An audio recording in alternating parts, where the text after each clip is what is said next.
자라보고 놀란 가슴, 소뚜껑 보고 놀란다는 말이 있습니다. 어떤 사건으로 인하여서 정신적으로 또 신체적으로 피해를 입어서 공포심을 갖고 어떤 일들에 대해서 계속 공통을 가지고 있는 그런 상황을 우리가 이야기할 때 그런 표현을 쓰는데요. 이러한 상황을 정신의학적인 용어로 PTSD, 외상 후 스트레스 장애라고 이렇게 말을 하기도 합니다. 이 외상 후 스트레스 장애라는 단어는 본래 일상 용어로 쓰는 단어는 아니었고요. 2차 세계대전 또 베트남 전쟁에서 치열한 전쟁을 치르고 돌아왔던 군인들이 전쟁이 다 끝났는데, 그리고 그 치열한 전쟁터가 아니라 편안한 고국, 사랑하는 가족들과 함께 있음에도 불구하고 계속해서 그 전쟁으로 인한 충격으로 힘들어하는 그 상황을 가리키는 그러한 용어였습니다. 사랑하고 함께 동역했던 이 동료들이 전쟁터에서 끔찍하게 죽어나가고 본인도 생명의 위협을 경험하였기 때문에 그 아픈 기억을 쉽게 떨쳐내기 어려웠던 것입니다. 이 외상 후 스트레스 장애에 대한 증상에 대해서 사람들이 말하기를 그 아픔이 계속 머릿속에 침투해서 계속해서 그 상처와 아픔이 떠나지 않는 그런 증상들이 있게 된다라고 이야기를 합니다. 또 어떠한 것들에 대해서 그때 일과 전혀 다른 일임에도 불구하고 좀 비슷해 보이면은 그것을 의도적으로 피하는 회피 증상도 있게 되고, 또 전체적으로 힘이 빠지는 무기력한 증상에 빠지게 된다라고 사람들은 이야기합니다. 손과 발이 심각하게 다쳐서 어떠한 신체적인 장애를 가진 것처럼 마음이 많이 다쳐서 마음에 이런 장애를 갖게 된 것이지요.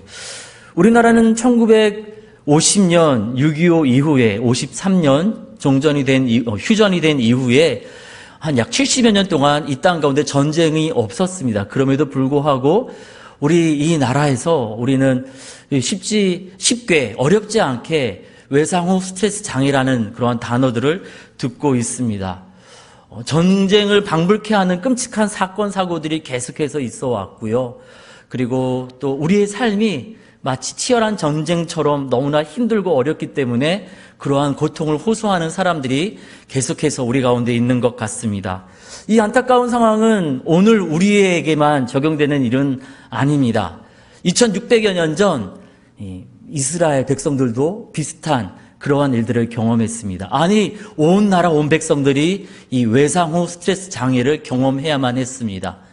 하나님을 믿고 하나님의 뜻을 따라 하나님의 돌보신 가운데 있다 생각하고 또 그렇게 말해왔지만, 그럼에도 불구하고 하나님을 떠났던 여러 일들로 인하여서 이스라엘 백성은 남과 북으로 나뉘게 되었습니다.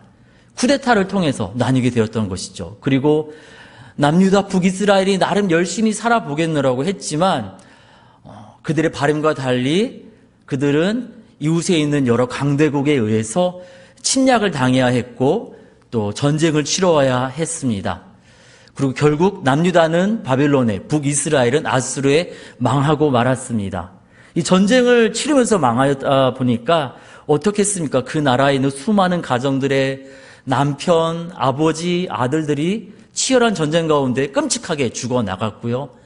그나마 살아서 돌아온 사람들, 그 사람들도 원하지 않는 이방 땅으로 강제로 포로로 끌려가야만 했습니다.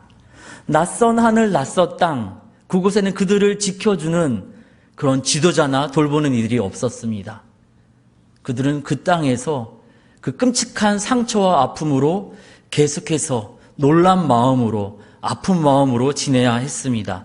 무엇인가를 새롭게 도전할 수 있는 그런 소망을 가질 수 없는 상황이었습니다. 우리 외상 후 스트레스 장애 그 결과로 그들은 무기력증에 빠질 수밖에 없었습니다. 우리를 향하여서, 그리고 그때 그 사람들을 향하여서 우리 하나님은 오늘 말씀 이사야서 43장 19절 말씀을 통하여서 이렇게 말씀을 하십니다. 내가 새 일을 행하리니. 너무나 아픈 상처로 무기력증에 빠진 그때 그 사람들, 그리고 우리가 무엇을 할 수 없다라는 것을 주님 너무나 잘 아시기 때문에, 야, 너네 하나님 믿는다면서 너네 교회라고 불린다면서 뭔가를 좀 해봐 라고 말씀하시는 것이 아니라 너희가 할 수 없으니 내가 하나님께서 친히 새 일을 행하겠다라고 말씀하시면서 위로와 소망의 약속을 주시고 계십니다. 이 위로와 소망의 약속을 이 시간 함께 살필 때 주님께서 우리 가운데 놀라운 위로와 소망을 더하셔서 아픔과 슬픔 가운데 무기력증 가운데 다시금 일어날 수 있는 새 힘을 더하여 주실 줄 믿습니다. 내가 새 일을 행하리니 라고 힘들어 지친 그때 그 사람들과 우리에게 말씀하시는 하나님은 내가 새 일을 행할 터이니 걱정하지 말라 말씀하시면서 세 가지 부탁의 말씀을 오늘 말씀을 통하여서 우리 가운데 들려주시고 계시는데요. 첫 번째 부탁의 말씀은요, 보라고 말씀하십니다. 19절입니다. 보라, 내가 새 일을 행하리니 이제 나타낼 것이라 너희는 그것을 알지 못하겠느냐. 하나님은 무기력해진 유대인들에게 지치고 낙심한 우리에게 새 일을 행하라 말씀하시는 것이 아니라 하나님께서 당신께서 친히 새 일을 행하실 터이니 그것을 보라고 부탁하십니다. 왜 보라고 하실까요? 우리가 눈을 열어서 하나님께서 행하시는 그 새 일을 보아야만 하나님이 새 일을 이루실 때 그것을 우리가 누릴 수 있기 때문입니다. 주님께서 계획하시고 준비하신 복을 우리가 다 받아 누릴 수 있기 때문입니다. 출애굽 때 하나님의 계획과 인도하신 가운데 이스라엘 백성은 애굽의 종되었던 곳에서 나와서 가나안 땅을 향하여 나아가고 있었습니다. 그런데 그들 앞에 검푸른 홍해가 그들의 길을 가로막고 있고 그리고 그들의 등 뒤에는 애굽의 철병거들이 무서운 소리를 내면서 뒤쫓아오고 있었습니다. 그들은 앞으로도 뒤로도 갈 수 없었습니다. 그런데 하나님께서 이 검푸른 바다를 가르시고 새 길을 여셨습니다. 그들이 두려움 가운데 들려오는 그 애굽의 철병거 소리 때문에 무서워서 눈을 감고 그대로 멈추어서 있었다라면은 하나님께서 열어놓으신 그 생명의 길, 바다 가운데 열어놓으신 그 길을 지나서 가나안 땅으로 갈 수 없었을 것입니다. 주님은 보게 하셨고 하나님이 열어놓으신 그 생명의 길을 바라보면서 이스라엘 백성은 홍해를 지나서 약속하신 땅, 젖과 꿀이 흐르는 가나안 땅으로 들어갈 수 있었습니다. 뿐만 아닙니다. 광야 여정을 지나가는데 어디로 가야 할지 막막한 그 가운데 하나님께서는 그들을 향한 길을 계획하셨고 남자만 60만, 여자와 어르신을 포함해서 200만이나 되는데 이쪽으로 오세요 이렇게 막 해도 중간에 길을 잃어버린 사람들이 너무나 많은데 그들에게 주님은 불기둥과 구름기둥을 세우사 그들의 길을 인도하셨습니다. 그 백성들이 구름기둥을 막 연기를 피워서 만든 거 아니고요. 막 불을 질러서 밤에 불기둥 만든 것 아닙니다. 하나님이 만드셨어요. 그런데 그것을 보라는 것이죠. 봐야지 길 잃어버리지 않고 약속하신 그 땅에 안전하게 갈 수 있으니까요. 뿐만 아닙니다. 광야 여정 가운데 이 광야라는 곳은 거친 곳이거든요. 그곳에서 생명들이 생존하기 위해서 몸부림을 칩니다. 그래서 머리에 불 모양이 그려져 있는 불뱀이 지금도 그 땅에는 있다고 하는데요. 그 불뱀이 지나가면서 이스라엘 백성을 막 물기 시작합니다. 그래서 그 불뱀에 물려서 죽어가고 있었을 때 하나님께서 모세를 통하여서 놋뱀을 만들게 하시고 장대에 세워서 보게 하셨죠. 놋뱀을 만드는 그 순간에 이스라엘 백성이 나온 것이 아니었습니다. 장대에 매달았을 때 이스라엘 백성이 나왔던 것이 아니었습니다. 장대에 달린 그 놋뱀을 바라보았을 때, 바라보는 자마다 그들의 고통이 사라지고 치유와 회복이 그들의 심령 가운데, 육체 가운데 임하게 되었습니다. 그래서 주님은 새 일은 내가 행할 터이니 너희는 보라 부탁하고 계시는 것입니다. 주님이 준비하신 좋은 것을 누릴 수 있도록 눈을 열어서 하나님 행하시는 것을 보라고 부탁하고 계십니다. 이 우리가 눈을 열어서 하나님께서 행하시는 새 일을 바라보는 저와 여러분, 우리 모두가 되어지기를 원합니다. 그런데 2000년 전에도 우리 예수님이 이 땅에 오셨을 때 많은 사람들이 예수님을 바라보았습니다. 예수님을 바라본 모든 사람들이 치유와 회복을 누렸던 것은 안타깝게도 아니었습니다. 미움과 시기로 그들의 영적인 눈이 어두워졌을 때 예수님이 눈앞에 있음에도 불구하고 치유와 회복, 하늘의 기쁨을 누리지 못했던 사람들도 있었습니다. 심지어 예수님께서, 하나님의 아들이신 예수님께서 이 땅에 오시는데 심지어 먼 동방에서도 예수님께 경배하러 왔건만, 심지어 들에서 일하고 있던, 늦은 밤에 일하고 있던 목자들도 그 예수님께 경배하러 왔건만 시기와 질투에 눈이 멀어서 예수님을 죽이겠노라고 베들레헴이라는 작은 마을에 있는 2살 아래의 어린아이들을 끔찍하게 학살한 헤롯이라는 사람도 있었습니다.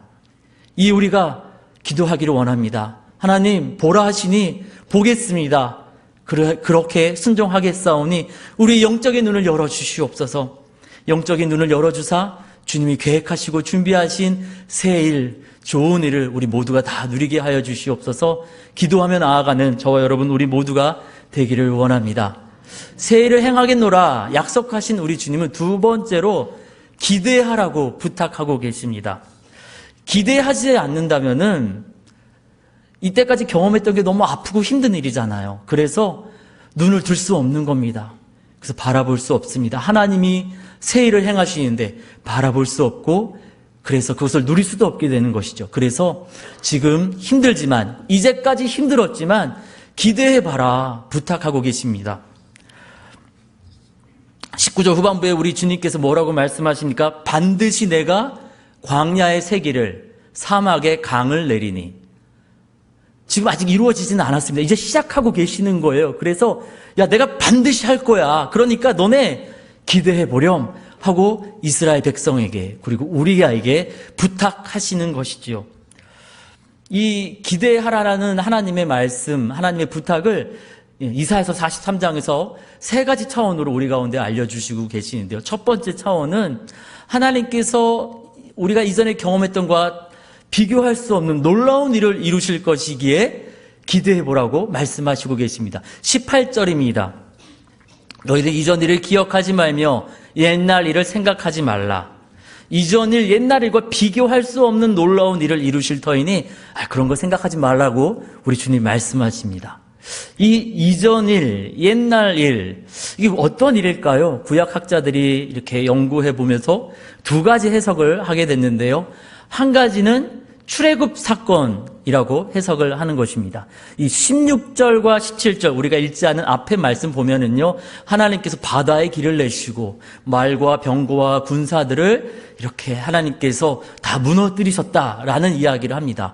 아하, 출애굽 때 홍해를 건널 때 하나님이 길을 내셨고 뒤따라오던 애굽의 철병거들을 다 수장시키셨지. 아, 출애굽 사건이구나. 그런데 이것을 기억하지 말랍니다. 왜요? 앞으로 경험하게 될 출바벨론 사건은 더 기가 막히고 놀라운 일이기 때문입니다.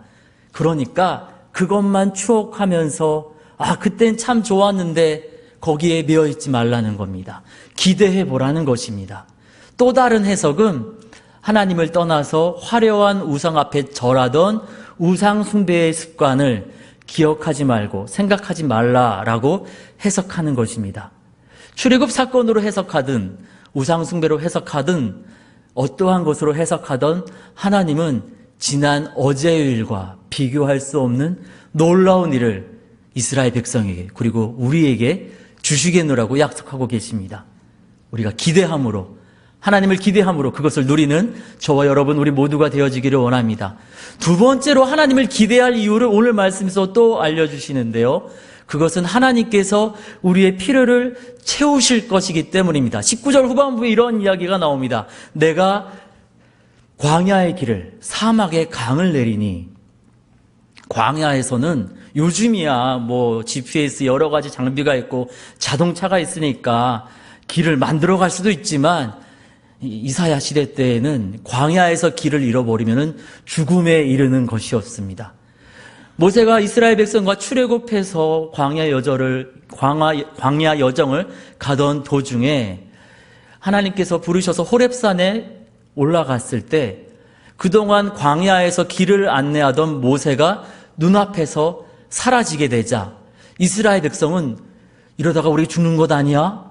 하는 어마어마한 두려움을 가지게 되었습니다. 우리에게 인도자가 필요한데 이 광야에서 길을 인도하던 안내자 모세가 눈앞에서 사라졌으니 어떻게 해야지? 그래서 그들이 기억을 더듬어 보니 이집트에서 계속해서 세뇌당하면서 배웠던 것이 있었거든요.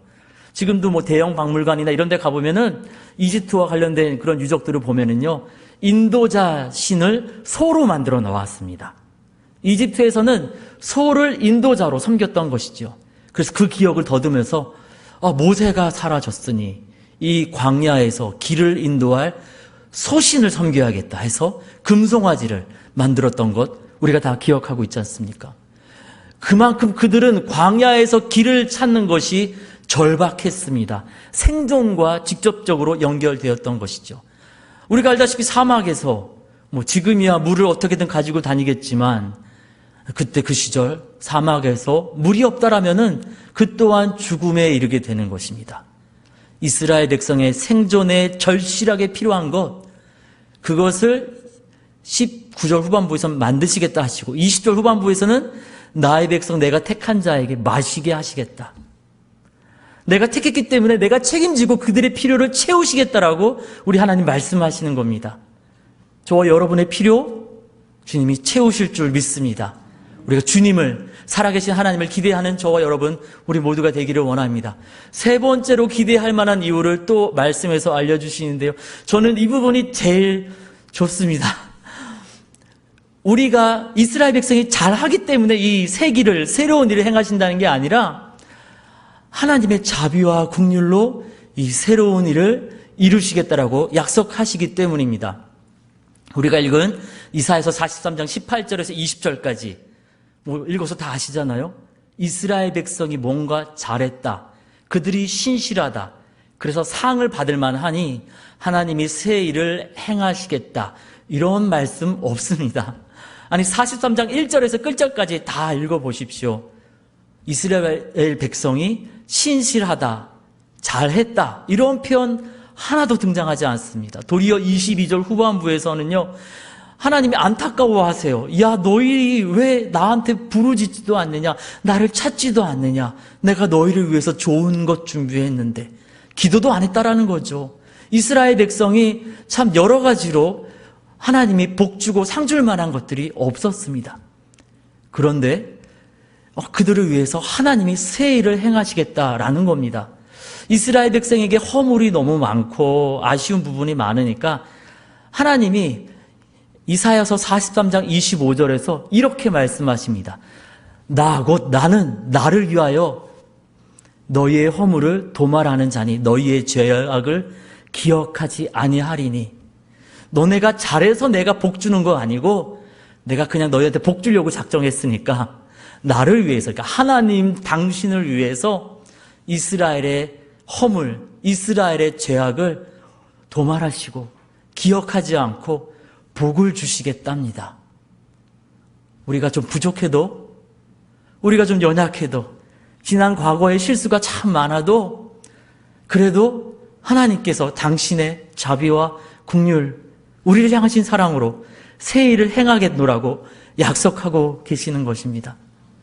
20절 말씀에 보면요, 타조 승냥이 들짐승도 하나님을 존경할 것은 내가 나의 백성 나의 택한 자에게 이 사막의 강을 내어서 마시게 할 것이기 때문이라고 이렇게 설명을 하고 계시거든요. 만약에 이스라엘 백성이 신실하기 때문에, 거룩하기 때문에, 완전하기 때문에 그 일들이 이루어진다라면은 타조 승냥이 들짐승이 누구를 존경해야 됩니까? 이스라엘 백성. 너무 멋집니다. 이스라엘 백성을 존경해야겠죠.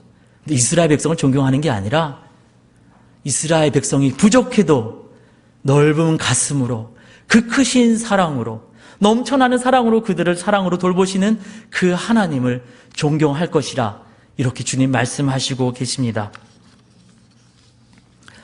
이에 우리가 놀라운 일을 이루실 우리 하나님을, 우리의 필요를 채우시는 하나님을, 그리고 넘치는 사랑으로 우리의 부족함에도 연약함에도 함께 하시는 우리 하나님을 기대하는 저와 여러분 우리 모두가 되어지기를 원합니다. 이사야서 43장에 하나님을 기대하라라는 이 이사야의 외침을 듣고서 이스라엘 백성이 포로로 끌려갑니다. 이사야서 43장 말씀에 보면은 하나님께서 여러 가지 말씀을 하세요. 기대해보라 하면서 2절에 보니까 이런 말씀을 하십니다. 내가 불 가운데로 지나갈 때 타지도 아니할 것이요 불꽃이 너를 사르지도 못하리니. 이 말씀을 듣고 하나님을 기대한 사람들이 있습니다. 느부갓네살 왕이 금신상을 만들어 놓고 이 우상에 절하지 않으면은 맹렬히 불타는 풀무불에 집어넣게 놓으라고 협박하였건만 이 말씀 의지해서 그 금신상에 절하지 아니한 사람들이 있습니다. 다니엘의 세 친구 사드락, 메삭, 아벳느고입니다. 불에서도 건져내실 거라는 하나님의 그 말씀을 믿고서 기대하면서 이 다니엘의 세 친구들이 다니엘서 3장 17절에 이렇게 느부갓네살 왕에게 이야기합니다. 왕이여, 우리가 섬기는 하나님이 계시다면 우리를 맹렬히 타는 풀무불에서도 능히 건져내시겠고 왕의 손에서도 능히 건져내시리이다. 그렇게 하시지 아니할지라도 왕이여, 우리는 하나님만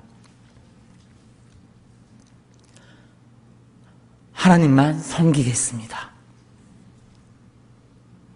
이 믿음의 사람들의 기대를 우리 하나님은 역시나 저버리지 아니하시고, 우리 다니엘에서 보았잖아요.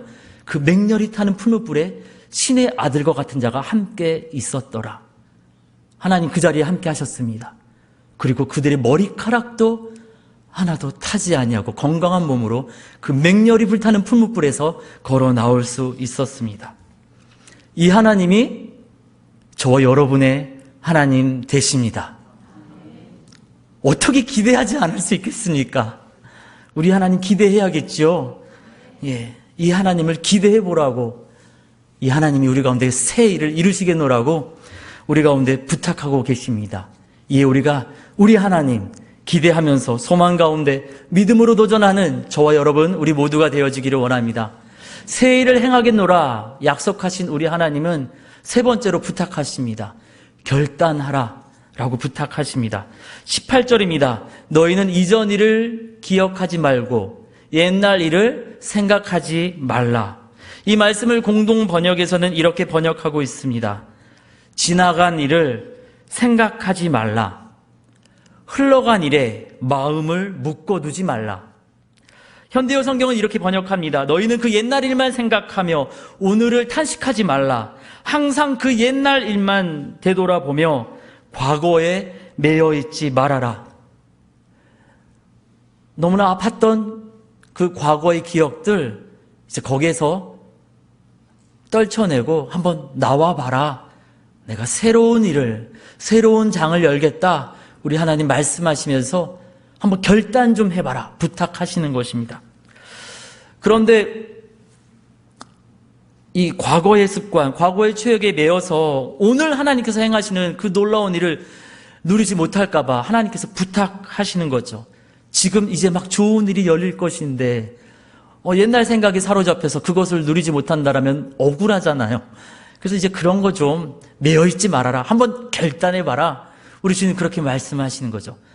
그런데 이스라엘 백성이 실제로 약속의 땅 가나안 땅에 불기둥과 구름기둥의 인도를 받아서 가고 있는데 지나간 과거의 일을 추억하다가 약속의 땅, 젖과 꿀이 흐르는 땅을 가는 것을 포기하려고 했던 적이 있었습니다.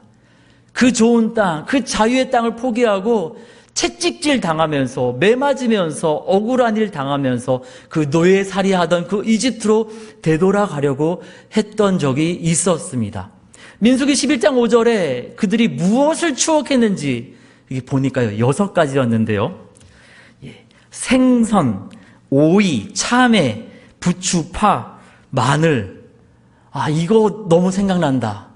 이것 때문에 자유도 포기해버리고 젖과 꿀이 흐르는 가나안 땅도 포기해버리고 채찍질 당하면서 억울한 일 당하면서 피눈물 나는 그 이집트 되돌아가야겠다.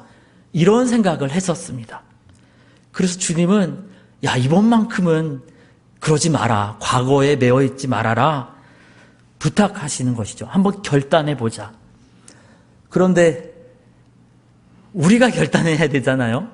우리 약하잖아요. 또 우리 결단했다가 또 우리의 의지가 약해서 또 넘어지면 어떻게 하죠? 그런 우리를 불쌍히 여기사 우리 이사야서 43장에서 결단하라 하신 주님이 44장 3절 후반부에 보니까 이런 말씀을 하십니다. 내 영을 너희의 자손에게, 내 복을 너희 후손에게 부어주리니. 우리 의지, 우리 결단이 약하니까 하나님의 영, 성령을 부어주사 주님이 계획하신 복과 은혜를 누릴 수 있도록 그렇게 사랑으로 손잡아서 인도해 주시겠답니다. 미리 포기하지 말고 결단하면은 하나님이 도와주시겠다는 거예요. 그러니까 결단하라. 과거 추억하지 말고 매어있지 말고 앞으로 우리 주님이 주실 좋은 일 기대함으로 소망함으로 바라보면서 결단하라 부탁하고 계십니다. 실제로 연약한 의지로 무너졌던 베드로를 우리 주님께서 찾아가셔서 다시금 회복시키시는 장면을 우리는 요한복음 21장에서 이미 알고 있습니다.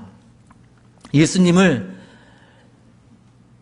죽기까지 따르오리 외쳤건만 닭이 울기 전에 3번이나 예수님을 저주하면서 모른다고 했던 베드로, 그 연약한 의지, 그 연약한 마음,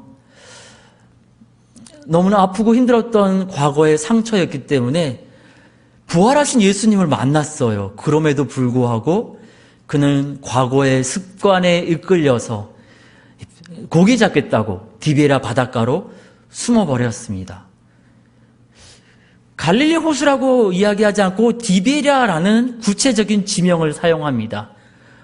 사람들이 그래서 왜 그랬을까? 왜 요한이 그렇게 디베라라는 것을 강조해서 썼을까? 하고 이렇게 저렇게 찾아보니까요. 이 디베라라는 도시는, 마을은 이 티비리우스 황제에게 이렇게 상납된 그러한 마을이었습니다. 우리식으로 따지면은 일제강점기에 일본 천황에게 바쳐진 마을이라는 뜻입니다. 어느 누구도 로마 황제에게 그렇게 바쳐지는 것을 원하지 않았겠죠.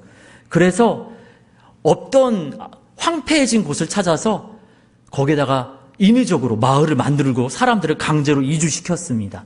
어디다 만들었는지 아십니까? 아무도 땅을 내어주지 않으니까 공동묘지 위에다가 그 마을을 만들었습니다. 근데 유대인들은 전통적으로 묘지에 가까이 가지 않거든요. 그래서 유대 지도자들은 디베라에 가지 않았고, 복음서에도 공생의 시절에 예수님께서 디베라 건너편과 관련된 일은 하시지만 디베라에 가셨다라는 기록은 단 한 번도 등장하지 않습니다. 학자들은 그렇게 보고 있습니다. 예수님 공생의 시절에 단 한 번도 디베라에 가시지 않으셨을 거라고. 그런데 결단했으나, 죽기까지 따르오리 결단했으나 무너진 그 베드로를 일으켜 세우시고자, 그 상한 마음을 사랑으로 손잡아 주시고자, 여기면은 절대 안 올 거라고 생각했던 그 디베라까지 우리 예수님 찾아가십니다. 우리 주님은 그런 분입니다. 우리가 결단하고 나서 실패하고 무너진다 할지라도 주님은 우리가 어디에 있든 얼마나 무너졌다 할지라도 끝까지 찾아가셔서 우리를 사랑으로 손잡아 주시고 일으켜 세워 주실 줄 믿습니다. 우리의 약함보다 더 능하고 강하신 주님의 사랑이 우리를 온전하게 회복시켜 주셔서 하나님이 계획하신 그 새 일을 기쁨으로 누리게 하실 줄 믿습니다. 상처가 너무 깊고 아픔이 너무 커서 짐승처럼 변해버린 우리에게 생명 양식을 전해주시려고 짐승의 밥통, 말구유에 우리 예수님께서 임하셨습니다. 되새김질하는 짐승들이 이 코를 쳐박고 입을 쳐박고 이러면서 먹는 게 이 구유 아니겠습니까? 말구유, 말밥통. 근데 여러분, 말구유 하면은 이 동물의 되새김질로 한 그 악취가 연상되십니까? 아니면 그곳에 예쁘게 누워 계시는 예수님이 연상되십니까? 냄새나던 말밥통, 말구유는 우리 예수님의 임재로 인하여서 사랑의 상징, 하나님 임재의 상징이 되었습니다. 로마 정부는 다스리는 넓은 영토를 통제하기 위해서 사람들에게 두려움을 주려고 했습니다. 그래서 끔찍한 사형법을 만들어서 곳곳에서 그것을 실시했는데 그것이 십자가입니다. 죽어서 매달아 두는 것이 아니라 산채로 매달아 두어서 죽을 때까지 그곳에 매달려 있도록 하는 것입니다. 이 십자가라는 스타우로스라는 헬라어의 이 본래적인 의미는 꼼짝 못하게 매달아 두다 이런 뜻이거든요. 그것을 바라보면서 사람들은 겁에 질렸습니다. 너무나 무서웠습니다. 로마 정부에 순종하지 않을 수 없었습니다. 다 복종할 수밖에 없었습니다. 그런데 그 잔인한 십자가에 예수님이 달리시니까 그 십자가를 바라보면서 우리는 두려움을 생각하지 않습니다. 치유와 회복, 날 위해 대신 희생하신 예수님의 사랑만 생각날 뿐입니다. 주님이 그렇게 우리 가운데 임재하셔서 아팠던 상처, 너무나 괴로웠던 그 과거 새롭게 변화시키시겠다. 그러니 과거에 매여있지 말라고, 옛적 일 기억하지 말고 생각하지 말라고 부탁하고 계십니다.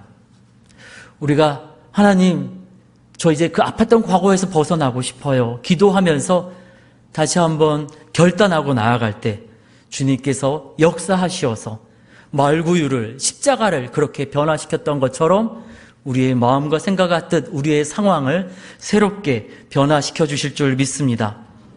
온 나라가 전쟁과 포로로 외상 후 스트레스 장애에 사로잡혀 있었던 이스라엘 백성에게 주님은 이사야서 43장 18절에서 20절까지 말씀을 들려주시면서 새 일을 행하겠다고 약속하셨고 실제로 그것을 이루셨습니다.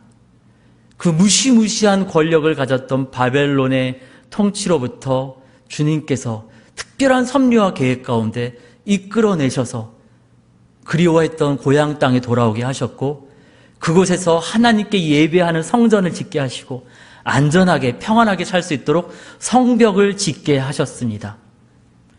치열한 전쟁 같은 삶 속에서 지치고 상한 우리에게도 오늘 이사야서 43장 18절에서 20절까지의 말씀을 들려주시면서 새 일을 행하겠다라고 약속하신 하나님께서 2600여 년 전 이스라엘 백성에게 그렇게 행하셨던 것처럼 우리에게도 그렇게 행하셔서 놀라운 일을 이루어 주실 줄 믿습니다. 무너졌던 코로나로 인하여서 무너졌던 예배가 회복이 되고 여러 가지 아픔과 상처로 멀어졌던 관계가 회복이 되고 우리의 삶의 자리에 우리가 출근하는 직장, 우리가 이제 예배 마치고 들어가게 될 가정, 우리의 학교, 우리의 자녀, 우리 모든 삶의 자리에 주님 주신 기쁨이 흘러 넘치도록 새 일을 행하실 줄 믿습니다. 우리의 영적인 눈을 열어서 새 일을 행하시는 하나님을 바라보기를 원합니다. 우리 하나님을 기대하면서 믿음으로 도전하기를 원합니다. 우리가 하나님 앞에서 결단하면서 다시 한번 소망 가운데 나아가기를 원합니다. 우리 하나님께서 새 일을 행하실 것입니다. 함께 같이 기도하겠습니다. 새 일을 행하시는 하나님 아버지, 낙심한 우리를 향한 위로와 치유의 계획을 들려주시니 감사합니다. 우리의 영적인 눈을 열어주사 주께서 행하시는 일을 보고 누리게 하여 주시옵소서. 하나님을 기대하면서 믿음으로 도전하는 주의 백성이 되게 하여 주시옵소서. 과거에 매일 것이 아니라 새롭게 하시는 하나님으로 우리가 복을 누리게 하여 주시옵소서. 냄새나는 말고요, 두렵게 하는 사형틀이었던 십자가를 사랑의 상징으로, 치유와 회복의 상징으로 바꾸셨던 것처럼 이 대린절 기간에 우리 가운데 임하여서 우리에게 새 일을 행하사 우리로 회복과 부흥의 주인공으로 새롭게 하실 것을 믿습니다. 우리를 새롭게 하시고자, 우리 가운데 새 일을 행하시고자 우리 가운데 임하신 우리 주님 예수님의 이름으로 기도드립니다. 아멘.